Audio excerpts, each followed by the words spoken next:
So my name is Lena Canyon. I call myself an assimilated Bostonian, which is really important to the Boston community and the way that we share and create ecosystem and resources. And I am really happy to be moderating this conversation with these amazing leaders. So I'm going to jump right to the first question. And if you could just do a brief introduction about your company and answer the question of, tell us about your startup journey or working with startups. So why don't we start with Charles? All right, good afternoon, everyone. My name is Charles Hatzel. I'm the co-founder and CEO of ePropertyCare. We are a smart building technology company that's targeting landlords and developers. So my startup journey actually started 3 years ago in this very event. About 3 years ago, I had a transition in my career and always had some startup ideas in my mind, and versus working at big corporate, publicly traded companies. And basically, I came to this event. I got kind of excited about the whole idea of a startup. I went to a Techstars startup weekend. So there was a Techstars Boston weekend, and my idea was one of the ones that was selected to work on for the weekend. So that gave me some further kind of validation and confidence in doing this. And then I enrolled in the Founders Institute, which is basically an accelerator program where I spent basically 3 months kind of developing the idea and kind of getting closer and closer with it. And then I reached a point where I'm like, you know what, do I go off and do this, or do I go back and accept a job at a big company? And my wife, she actually went to a sales conference for her company. And Robert Herkovic from Shark Tank was there, and he basically says, you know what, you guys should take risks. So she came back from that, and she's like, you know what, like you could always go back to a big corporate job. Like, you have a great idea, like run with it, give it a shot. Let's go. So soon thereafter, I founded the company and did it. Went in full time on it. Thank you so much, Charles. So for those of you listening, we can start hearing some names drop on there. I hope you're all taking notes of all of the people that helped Charles along the way. Let's go to Bridget. Can you tell me a little bit about your startup journey? Sure. My startup journey started many years ago in response to community needs and concerns. So my first go around was starting a nonprofit called Skylab that was in response to a municipal building being located in Roxbury, and the community wanting that building to service the broader community beyond those who had students in BPS. So we pushed to have a business incubation or incubator center in the bowling building. Myself and another member of the community, Kaidi Grant, who now actually is the owner of Black Market. And so we pushed really hard to have that.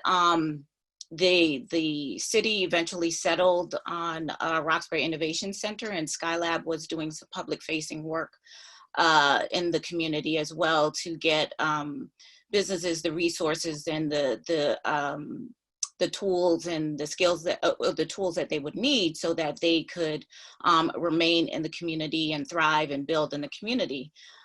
Since that time, I've pivoted because of the importance to me of owning space and place keeping. And so my new venture came about from me purchasing a property and purchasing a house. And again, that was part of the community's concern around gentrification. And I was hearing from many young people who said that they wanted to remain in the community that they lived in, that they grew up in, and that they were finding themselves being rapidly pushed out of the community. And so for me, the opportunity came about to purchase a property, but I wanted that property to be of a higher use than just a rental property. And so I started G-Code, which is a co-living, learning, and working space for young women to pursue careers in tech, ages 18 to 25, because resources don't often follow you once you graduate high school.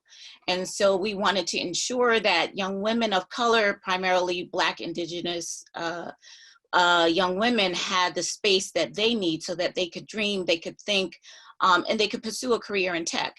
And lastly, I'll say about in terms of why tech, because tech companies normally or often settle in urban centers, right? And they accelerate the gentrification there. And so for me, it was approaching them and saying that you have a responsibility to the communities that you abut or that you're close to or in close proximity to. And so wanting to ensure that the young people in the community had an opportunity to pursue careers in tech if that was of interest to them, but also by providing them just the basic essentials, right, that they would need. Because if you don't have a safe place to live, you can't think about pursuing anything else, right? So in terms of food, clothing, and shelter, those are the basic things that you need before you can jump into anything. And so we wanted to provide that space. So our venture is really providing a service to a real population or a demographic that's really marginalized, right? And absent in many spaces, but certainly tech. And so we wanted to address that. And that's the work that we're currently doing. Thank you so much, Bridget. Another beautiful example of where these ideas come from. I think we'll see some patterns here today as we hear from these founders of ideas that came to you from needs or from visions that you have of what you want to create. So I really appreciate that. Simone, why don't you tell us about your startup journey? Sure. No, thanks so much, Lena. Hi, everyone. My name is Simone Lepre, and I'm the executive director at TIE Boston. And TIE is the TIE Boston chapter. We are part of a global network of entrepreneurs who believe in helping foster the next generation of entrepreneurs through funding, mentoring, networking, and education. Those being the key kind of barriers to scale and growth. It's been incredible. I'm actually from Washington State originally. It's around the Seattle area. So I know that coming to a new city, if you're not from Boston, how it could be daunting, but you know, you have incredible panelists with us today, and we're all going to share with how you can really tap into those resources. And just as had been said before, the community is so wonderful and welcoming.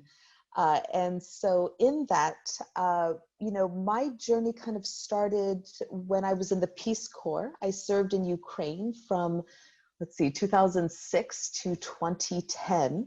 And I was working in economic development. And it was there that I really saw the power of community in helping small business owners and entrepreneurs really grow, and how that can really impact the community in a very meaningful and positive way.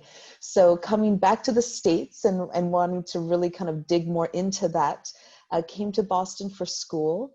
And just really fell in love with this community of Boston. It's all about community, especially being so lucky to be tapped on the shoulder to join TIE Boston in that, because it takes mentors and advisors and investors and your team to really make it happen. And Boston is just an embarrassment of riches when it comes to that. So it's been a delight. I'll share more about my organization, but you will meet incredible people in Boston who are really here to move the needle. And, you know, just to give an example, I met Sheena, I think like 3 or 4 years ago, and Sheena's still just with the community, really having those conversations, pushing to make it better and stronger year after year. So, you know, get in touch with all of us. We're here to stay and to really help you grow. So with that, I'll hand it back to you, Lena. Thanks, Simone. Thank you so much for giving us a little sneak peek about the other topics we'll be covering, in particular to Boston and our ecosystem, especially for those of you who are not from here, but are making this your home. So let's go to Sheena. Sheena, can you tell us a little bit about your startup journey? Sure. Good afternoon, everyone. I just want to give a quick warning. I just text Lena. Of course, this is the time where my internet chooses to be shaky. So if I drop off, you all know why. So I actually used to be, I would say I would have never been an entrepreneur. I was, the way that I was raised was very much like go to school. You know, I went straight from high school to college to grad school. My parents were adamant about, you know, get a job that you like. I have my master's in education and knew that I was going to do that literally in first grade. So I kind of had my trajectory spelled out and never considered myself creative or an entrepreneur. And I think it's because I didn't really have a full understanding of what being an entrepreneur meant, which I think is really just solving a problem that you see in the world, particularly for profit. So it wasn't until I was pretty far into my career. I graduated from grad school in 2005, but I started Collier Connection, which was my first business, in 2016. And a big part of the reason was because I, having come here as a transplant from New York, came here from Georgia as a Black woman, felt like I was really having a hard time navigating Boston. But over the decade or so of being here, was able to build this really strong network and started to become a resource for a lot of other folks. So people were constantly sending people to me if they needed help, figuring out everything from where to get their hair done to where to go that weekend, and also suggestions on places to work. At the same time, I was, because of my own need for community, was always planning events. So in my professional life, planned a number of galas and conferences. In my personal life, was planning dinner clubs and book clubs and finance club and really anything to create community. And so I took all of that and decided to monetize it and really take these skills that I had developed over the decade plus. The gap I felt like I was filling at the time was there's a ton of events in Boston and everywhere. I don't think a lot of them are quality, and I don't think a lot of them really focus on the attendee experience. People are focused much more on the logistics. So that was my initial reason for starting Collier Connection, was to create more strategic, high quality events, particularly focused on communities of color. Did that over a number of years, and it actually brought me to a job. So I went to the Greater Boston Chamber of Commerce as a consultant, ended up taking a job there. And after being there for a number of years, realized another problem that I wanted to solve related to my experience was around taking these one-off events that I was doing, particularly for Black professionals, and creating more of a community around that, and feeling like, honestly, watching how like a Chamber of Commerce operated, like, okay, you have a membership community that's always coming back to you for resources, for information, for networking. And so wanted to create essentially like a people's chamber. So I launched Boston While Black during COVID, and I can talk later about what that has been like to launch a business during this pandemic. But really it's a membership community for Black professionals, grad students, and entrepreneurs who are both native and new to Boston, to build community. So for both of these businesses though, and I still have Collier Connection as well, where I consult with companies, and both driven by my own experience. I think that's what a lot of people who are starting businesses, it tends to be from a need that you see out there in the world. We'll talk more about resources, but echo to what Simone said, Boston is very resource rich, but very coordination poor. And so though there is a lot out there, it's not always easy to access it. Thank you, Sheena. I'm going to go off of one of the things that you said of having a hard time navigating, whether you're a transplant or whether you have grown up in Boston. Once you have this startup idea, it can be really difficult. Like, where do you start? There's the one end of the spectrum that is, where do I start? Where do I look? How do I even hearing all of you speak, a lot of the resource or your path to your startup, I hear a lot of network, right? Like I hear some names that were part of your network. And then there's a whole other end of resource overload, and comes this event and this event, and here's a list of resources. So I would love to hear, and let's start with Charles, about how did you find your network in Boston? Where did you start, and how were you even able to create this network that then later propelled your startup journey? Yeah, sure. So it's funny, like when I talked to my wife about the early days of when I started the company, she's like, you were always out at like networking events. So literally I look at the Eventbrite websites, the Meetup websites. I go to, because at that time my customer base was very B2C, where like everyone like could be a potential customer of mine. So going to those networking events were a way for me to, one, meet people that could be potential customers, or two, get connected to people who could be potential customers. So it was really more of like a sales exercise for me going to all these events. I also joined a workspace, so I know life's changing a little bit now with workspaces and COVID's impacted all this, but I was originally part of a couple, this alley in Cambridge.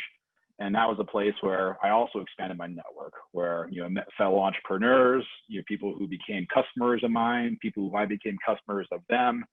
And what I found from the community was, in the entrepreneurship world, everyone is willing to help. And this was a big difference from the big corporate world. Big corporate world was a very different kind of feel than when you're in the startup world and asking for help. There's a lot of very senior, experienced, successful entrepreneurs are willing to give you time to help you generate your idea and develop your idea. And that was one of the things that really was enlightening for me to see. So from these networking events, from going to from the workspace, from mentors and the Founders Institute, that basically built my network of people that I relied on for advice, for connections, for customers. And that's really how I kind of got things off the ground, kind of sweating it out through all these events, but kind of networking. And more recently, my business has transitioned to more B2B. So now we're going after like big building owners, big landlords, big development companies. So now the whole referral networking is a much more important part of my business. So I joined an organization called BNI, which is essentially a professional referral network. And so this you basically build relationships with other people in your chapter who have different type of job functions and seats. And through that, you basically refer each other business, once you build a level of trust. So this has been extremely critical for this stage of my business, because now I'm getting connected to people that I would not meet at those networking events. So like more like senior executive type of people who don't go out and just network, that you need a warm introduction to get into. So kind of just to summarize, started out very networking as my business was more consumer focused, but as we pivoted towards business focus, this BNI organization became a great resource for me to get connected to my target clientele. Thank you for that, Charles. So for those of you listening, I hope the one thing that you took away is that the networking does shift where you are in your journey. So you'll hear a lot from the people in this panel about going to events, about getting out there. And I know introverts must be cringing, like, do I have to do that? It does not last forever. I would love to hear, Simone, from you. How did you find your network in Boston? Yeah, no, always happy to share. So I am one of those individuals who,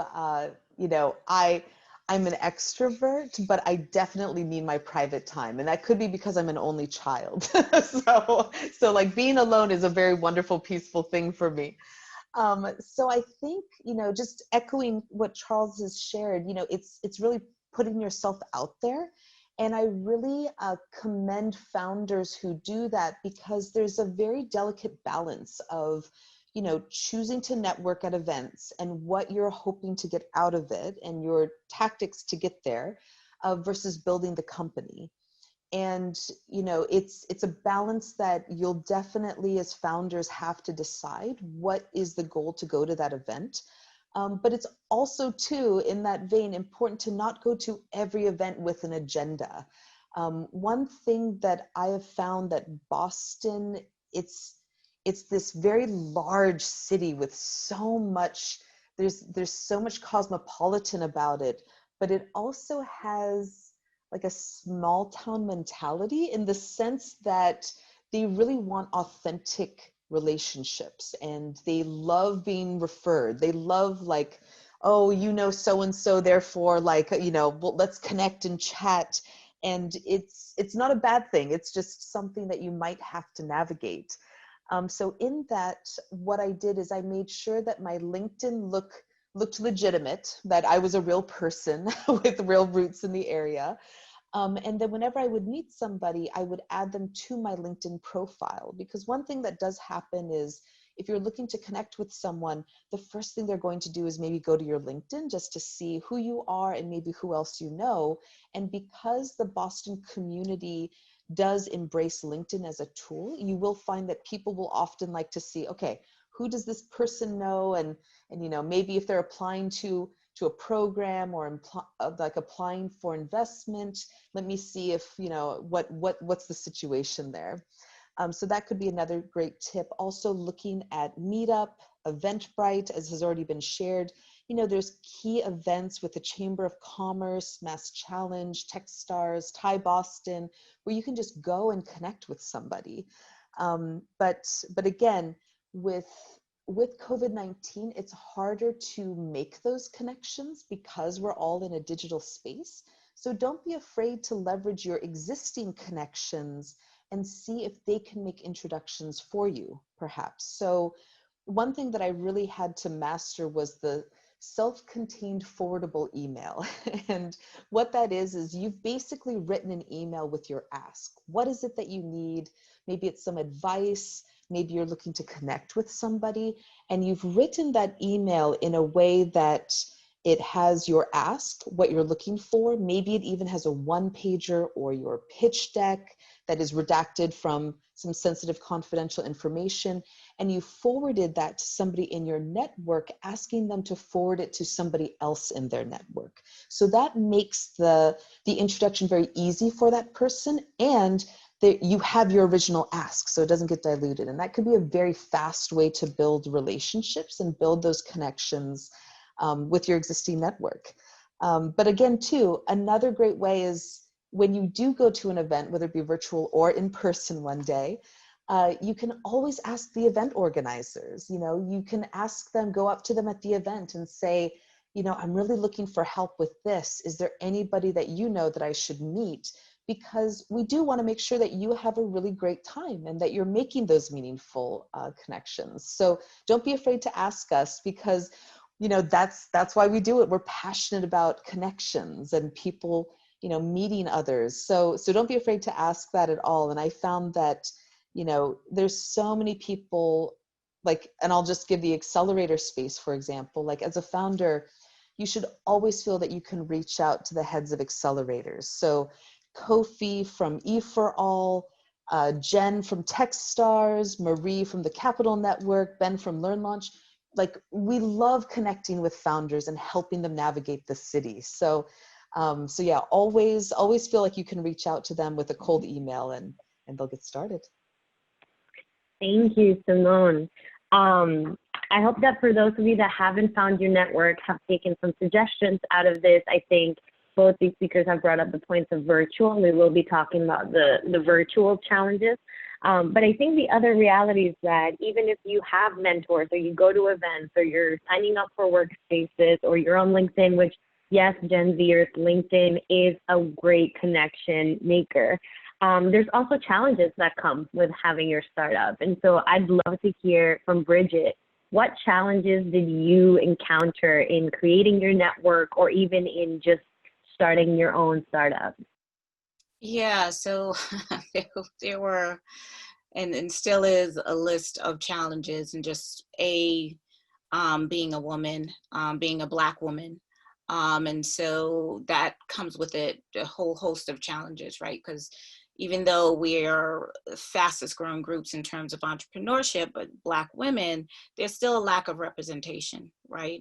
There's still the need for mentorship. And certainly, let's not even mention investment in capital, right? So if I received a check for every time someone said, oh, you should go talk to so-and-so, or oh, you should go connect with so-and-so, I would be much further along in my journey in terms of getting investment dollars for my venture.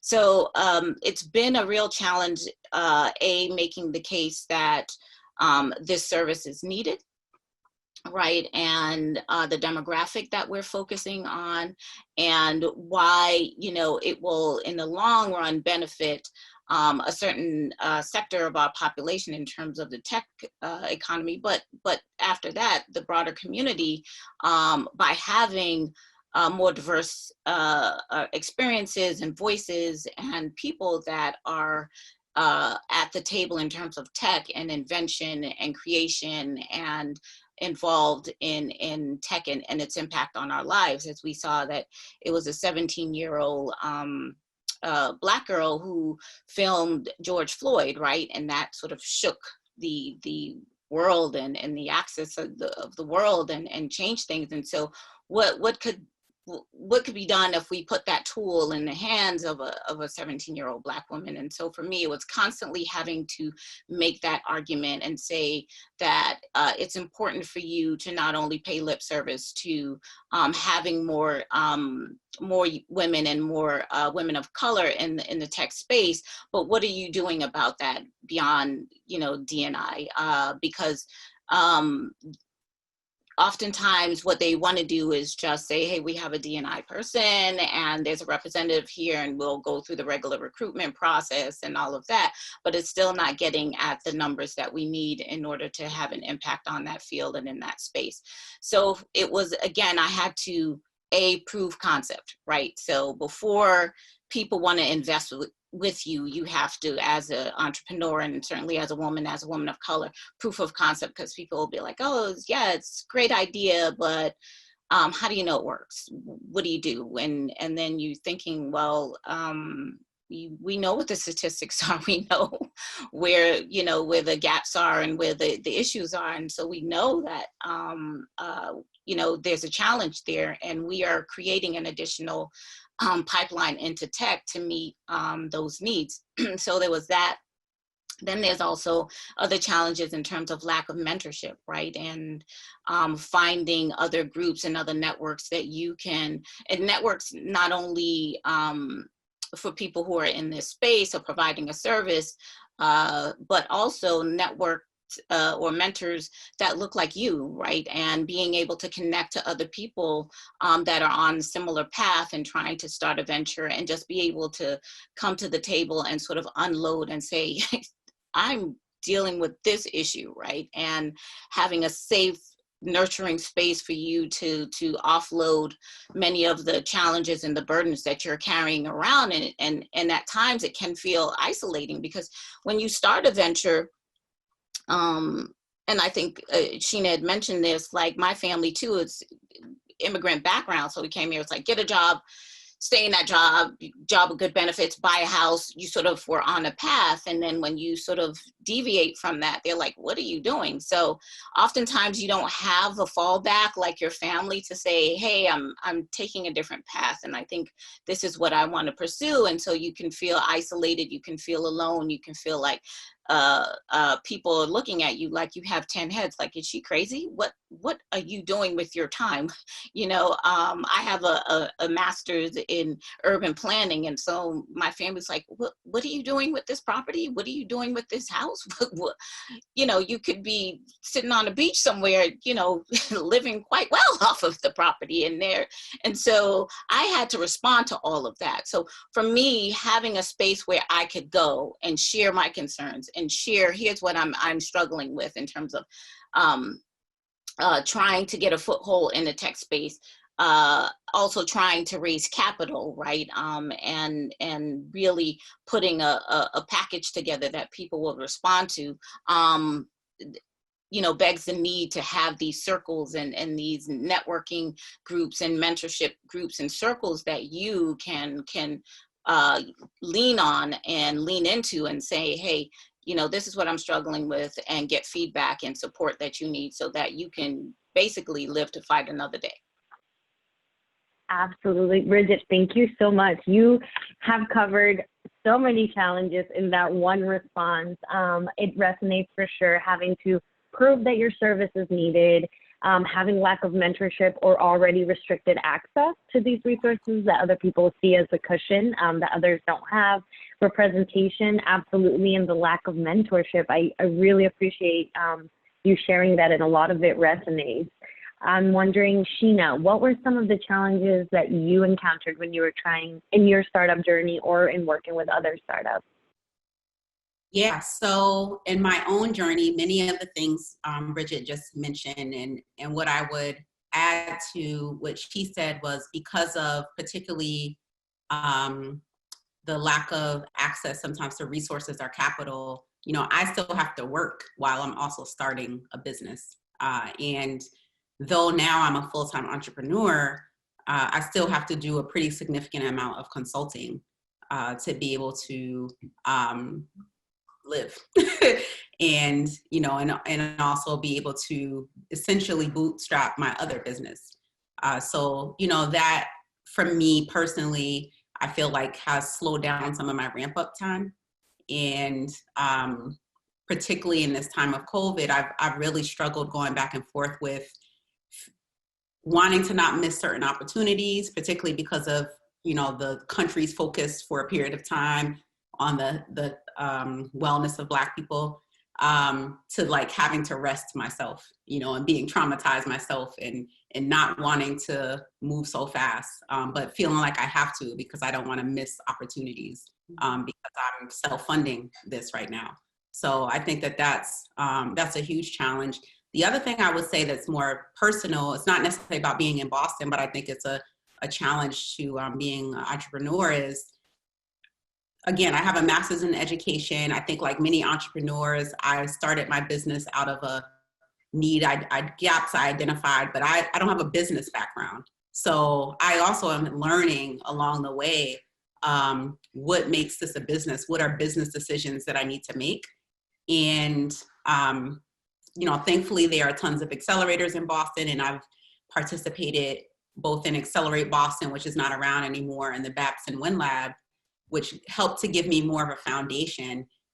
But, you know, even with those, I'm still making decisions, and thankfully are meeting people along the way, mentors that are like, you know, just as a quick example, building my team and me understanding what it means to build a team from scratch.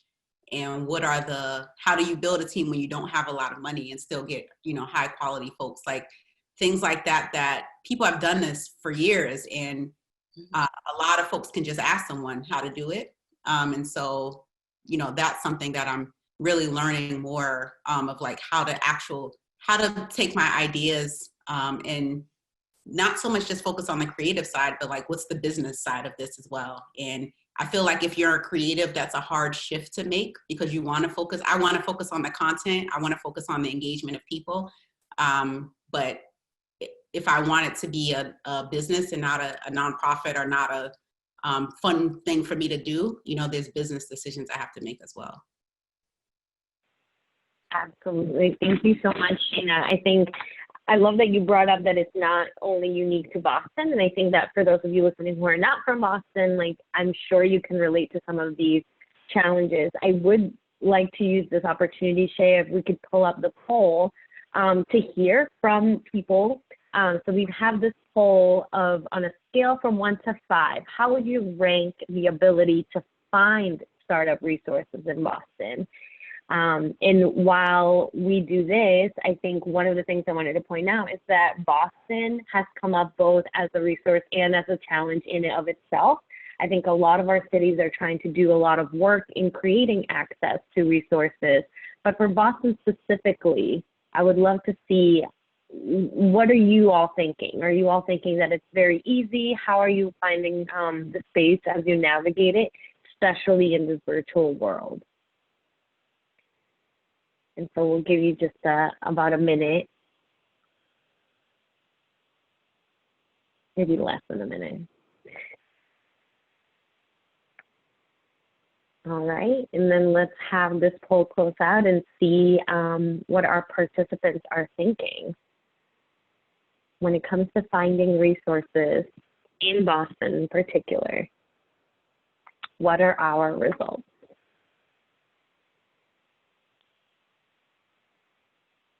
I feel like this is where I introduced the Jeopardy music.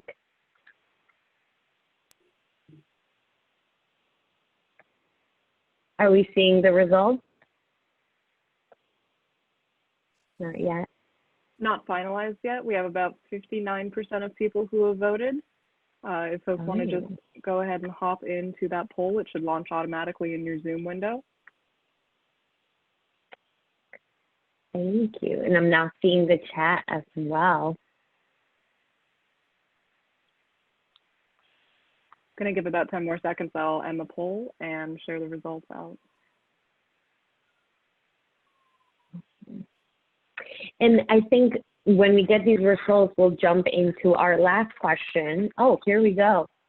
Wow. Okay, so 41% of our participants said neutral.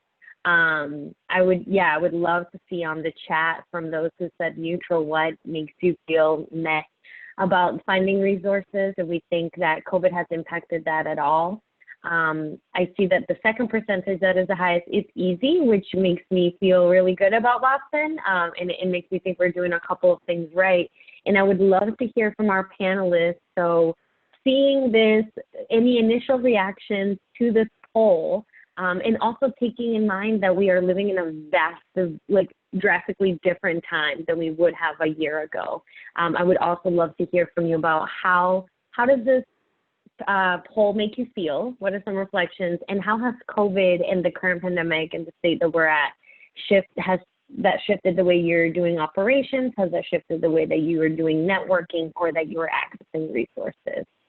So let's start with Charles. I'm the lucky one, I get to go first every time, huh? So yeah, I'd be very interested in this poll a year ago versus today, because I'd say a year ago, like the in-person event was the way to kind of start to get the network built, and then just kind of following the breadcrumbs. Like you meet someone, they say, oh, you should talk to so-and-so. You go talk to so-and-so. They oh, you should talk. I have customers that are like 8 levels removed from that initial kind of conversation. So a lot of it was that initial kind of in-person hustle and connection. But now I think with in this whole Zoom era, I think more and more people are comfortable with the idea of like Zoom meetings, and honestly, it's a lot more efficient, because like for my business, where we're consulting with like buildings on like smart home technology implementations for access and water protection, it's really easy now, because we could hop on a Zoom call, I could show a demo, I could meet with the people, then I could hop onto another meeting without having to drive across town or navigate Boston traffic to get into. So having so I think some of the benefits of the whole COVID, one of the few benefits is it's gotten people comfortable with virtual meetings and Zoom conferences. And I think that's been a huge efficiency boost for my business, because now it's like less in person, more I could sit at my desk, get things done, meet with people, but still get effective meetings. So for me, and this will vary based on your business and your customer type, but for my business, it's been actually, it's helped me be more efficient and how to learn to be more efficient with my time. So that was one kind of benefit of this. Thank you so much, Charles. And I love that you touched on the difference in industries, because I also saw in the chat some people were having a hard time answering the poll because of the variation per industry.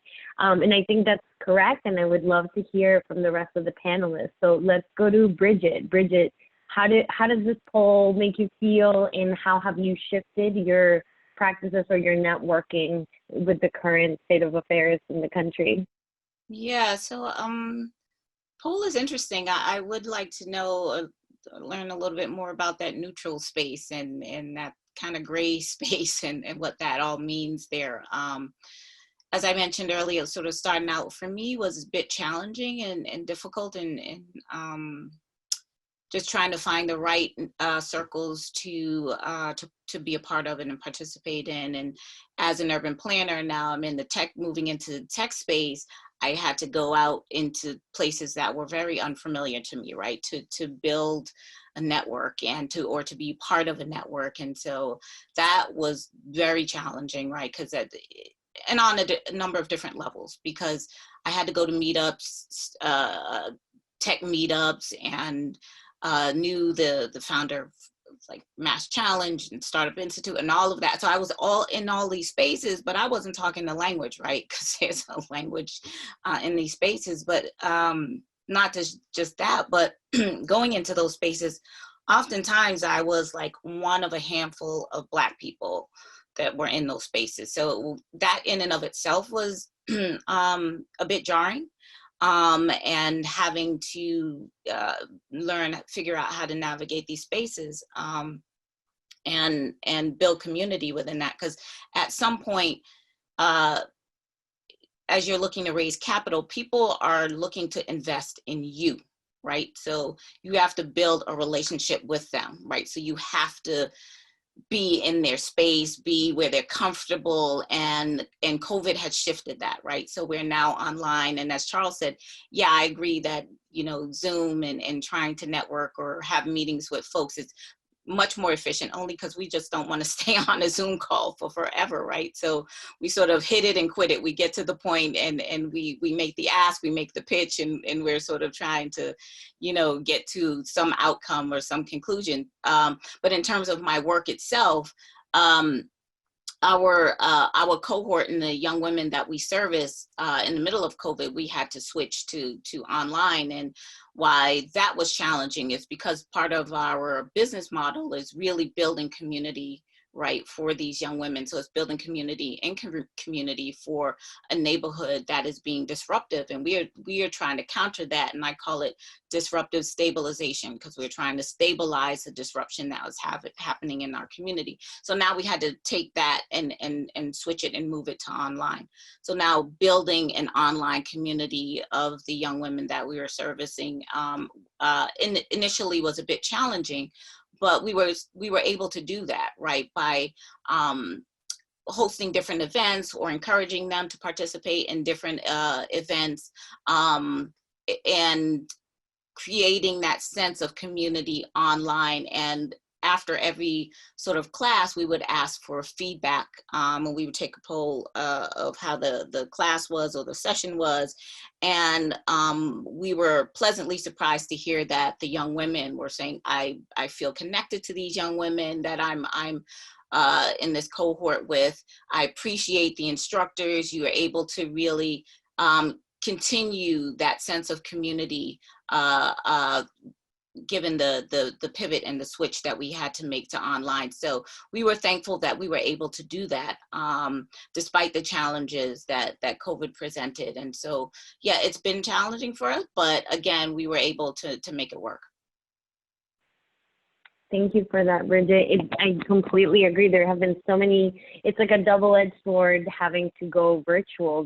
I feel like it has increased a lot of participation and innovation, and like Charles mentioned, being able to just flexibility, jump into a Zoom meeting, jump out, but it has also presented those challenges, especially for those who are, again, under-resourced, you know, and that need the technology and that don't have these basic necessities to be able to jump into this space.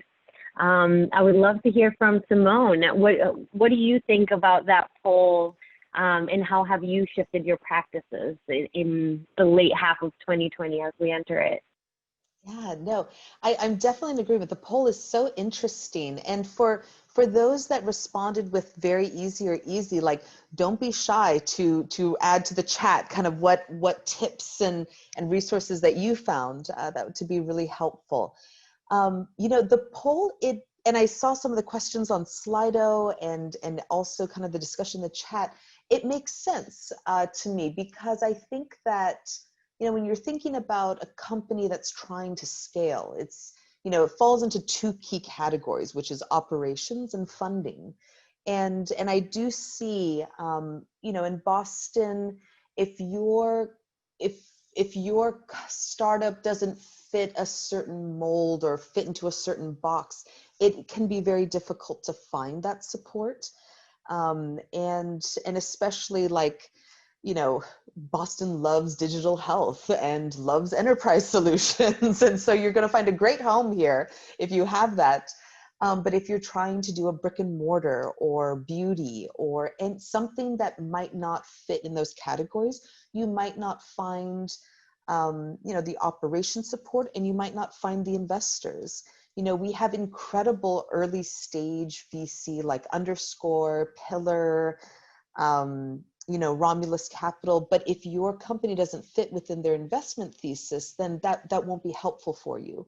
So I think, you know, don't be afraid to look outside of Boston for some of those resources. Some of our companies that have gone through our Scale Up program at TiE Boston, who were focused more on like digital media or art or something that just didn't fit that easy Boston mold, they found great success finding investors from Austin, from Denver, from Columbus, Ohio. And what's kind of been shared that with COVID-19, people are a little bit more open to Zoom calls, and you might find that an investor that is in Seattle, Washington, that might have been really difficult to work with will now take that Zoom call with you and kind of listen to your idea and your pitch.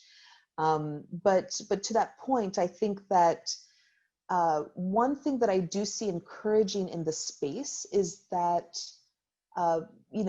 investors are trying to be a little bit more holistic about what are their expectations and who they're looking to support.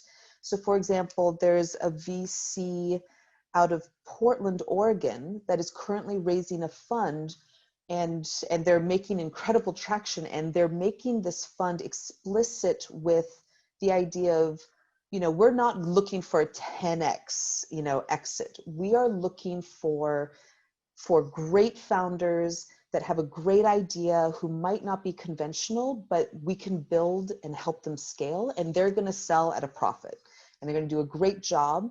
And in this, we are going to create intergenerational wealth rather than have this huge tech exit and be like everybody else. And, I hope that Boston will also kind of follow that pattern and start thinking about that, thinking about how investment can be used in really empowering ways for founders in our space too.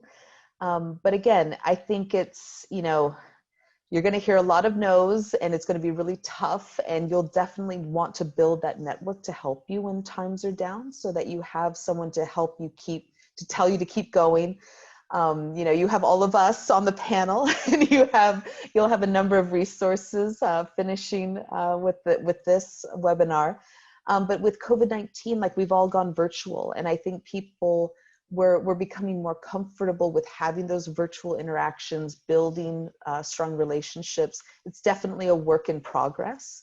We're definitely all learning this new way of connecting, but yeah, that's kind of some pieces that I just wanted to share. Thanks, Lena. Thank you so much for that, Simone. So a lot of that resonates with me, and I think one of the things that I see coming up in the chat, and the same reaction that I had to the poll, is that Boston has been known to operate in silos. And then it's known that once you do hit, that particular silo or that particular industry that you're working in, that's when you keep running into network in a whole flood of resources. But until you have found that, it's really difficult to do so. And I see that as a pattern, that foundational network being the one that is really, really important. Let's go over to Sheena. Sheena, how do you feel about the poll results, and how have you shifted during COVID, your networking or your operations? Yeah, similar to a lot of what Simone just said, I had two reactions to the poll. So one, I'm not surprised, because there are a ton of resources here. And I think, because I do a lot of helping people navigate the city, I think a lot of, even outside of the startup community, again, Boston has a lot of resources across the board. It's just, I think the harder part is how do you figure which is the right for you? Like I'd mentioned, I went through 2 accelerators. There's not a clear path here of like, okay, you finished this, now here's the next place that you can, where you're in the next part of your startup journey. Here's the next set of accelerators or resources for you. So I wasn't surprised in that sense. But on the other side of it, to Simone's point, I wonder if a lot of those folks that said very easy are clustered in the tech space, because I do think that there are certain industries here where there is a plethora of resources, and there's others where you can't really find anything. For me, building a business with community and like network at the core of it, I've been told many times I should be a nonprofit. I've been really kind of people have tried to push me in a certain direction because they don't see that as a business, because like people are at the center of it. And so, whereas I think in a different place that I wouldn't have be having those same conversations, but I think Boston is just there's a lot of tech startups, and a lot of the resources tend to follow that. As far as me as pivoting during COVID times, I mentioned that Boston While Black actually launched during COVID. So, I made the initial announcement about creating this membership community in January and started to build this waiting list. I'm actually a very in-person person, so that was a big part of me building both of these companies. And so when the pandemic hit, I had to make a decision on, did I want to create a virtual community, which I didn't feel like was my expertise.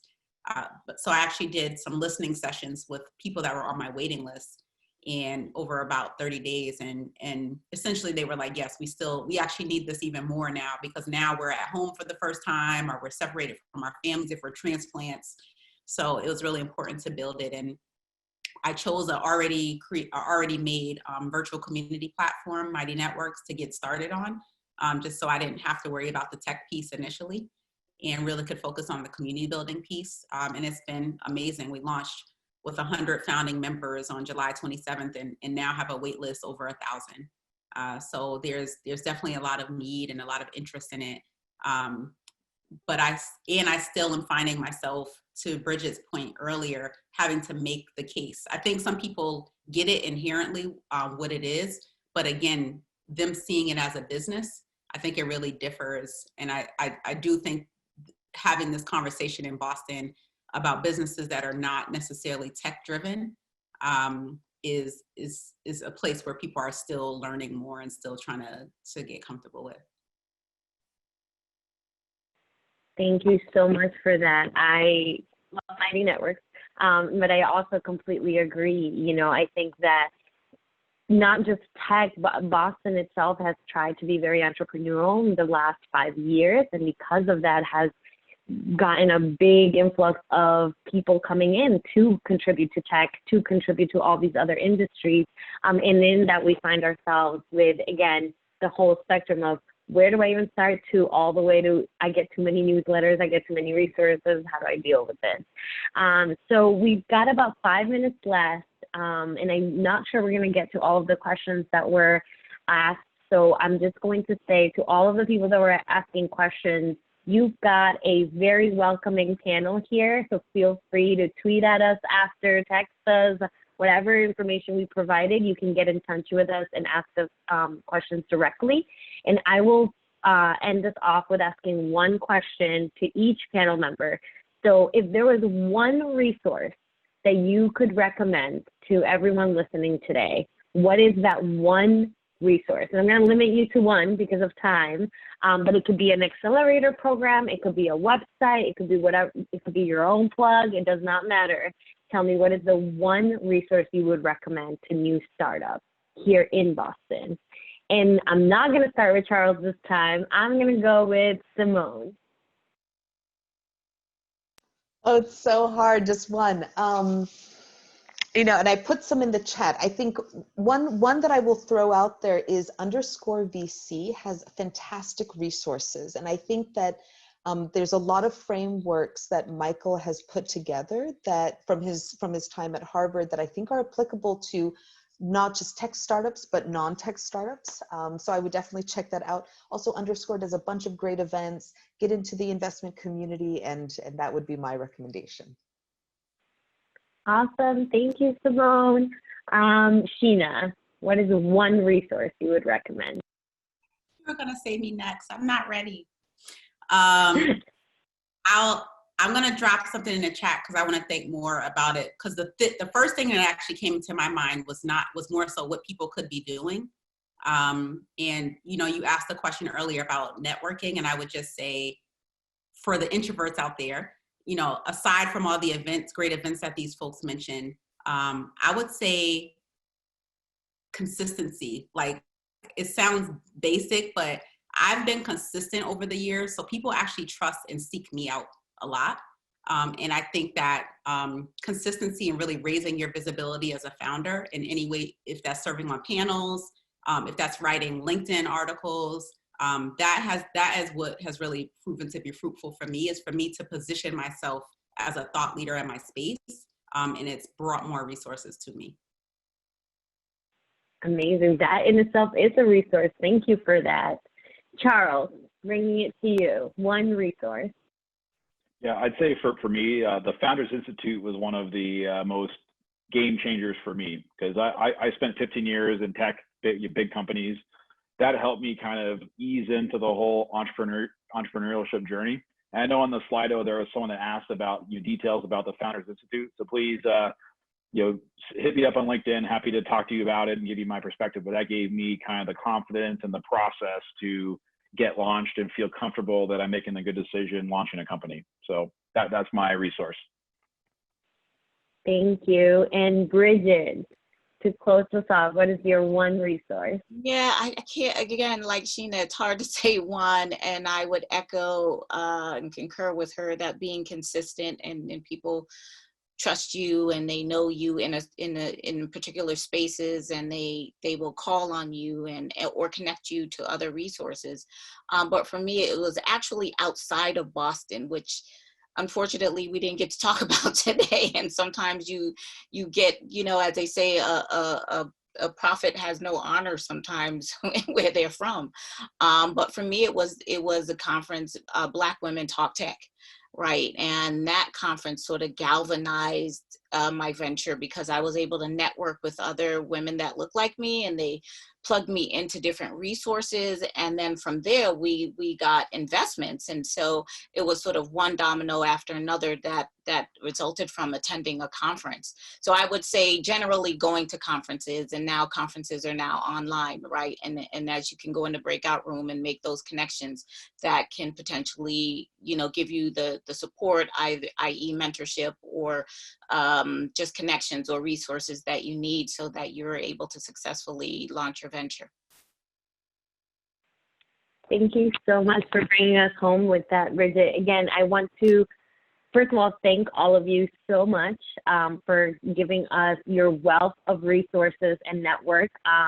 I want to encourage all of the participants to follow up. Again, you have all of our contact information to ask us any questions. Please check out the Collier Connection, eProperty Care, Thai Boston, and G Code, and see if it's something that fits in your network. One other thing that I would love to close in saying is that the ecosystem is built because all of us work together, regardless of industry, regardless of mission, regardless of actual operations. It is because we do things like this where we learn from each other and support each other and contribute to each other's startups. So I hope you have all enjoyed today's panel and that you continue to do that. Thank you all. Have a great rest of your day.